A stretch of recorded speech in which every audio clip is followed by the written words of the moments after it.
दोस्तों देखिए, चिराग पासवान की पार्टी ने एनडीए की टेंशन बढ़ा दी। कही कि 20 नहीं लेंगे जी, हम कितनी सीटें लेंगे इसके बारे में पूरी जानकारी बताऊंगा। नमस्कार, मेरा नाम पिंटू सिंह यादव है और न्यूज लाइव में आप सभी का स्वागत करते हैं। जी हां, 2025 के विधानसभा चुनाव से पहले महागठबंधन और एनडीए गठबंधन दोनों में सीट बंटवारे को लेकर चर्चा एवं बयानबाजी शुरू हो गई है। मीडिया रिपोर्ट्स के मुताबिक एनडीए ने जो फॉर्मूला सीटों को लेकर सेट किया है उसके अनुसार जनता दल यूनाइटेड 102, बीजेपी 101, चिराग पासवान की पार्टी 20 और उपेंद्र कुशवाहा और जीतन राम मांझी की पार्टी 10-10 सीट पर चुनाव लड़ सकती हैं। 1-2 सीटें घट बढ़ सकती हैं।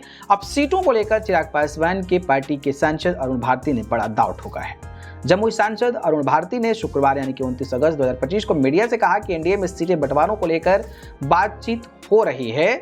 जब सभी घटक दलों की सहमति बन जाएगी और इस पर फैसला हो जाएगा तो उसके बाद मीडिया से इसकी सूचना दे दी जाएगी। अरुण भारती ने कहा कि जहां तक मेरा मानना है और यह मेरी व्यक्तिगत राय है, जब से हमारी पार्टी 2000 में बनी थी उस वक्त से लेकर अब तक 25 वर्षों में मेरा गठबंधन जनता दल यूनाइटेड से नहीं रहा।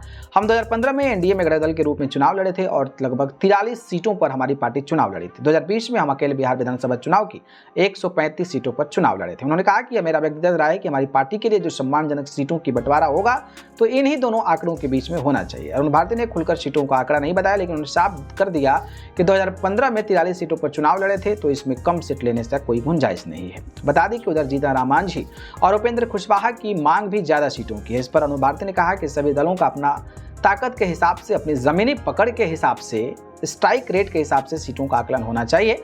उन्होंने कहा कि हमारा नेता चिराग पासवान जनता के हर सुख दुख में शामिल होते रहे हैं। जिसकी जितनी संख्या भारी होगी, उसकी जितनी मजबूती होगी, उसको उतनी सीटों पर दावेदारी होगी। अब जिस तरीके से अरुण भारती ने ये पूरा का पूरा मसला खोल दिया है, तो आप लोगों को क्या लगता है, क्या चिराग पासवान को इतनी ही सीटों मिलनी चाहिए? इस पर अपनी राय बताइए। धन्यवाद।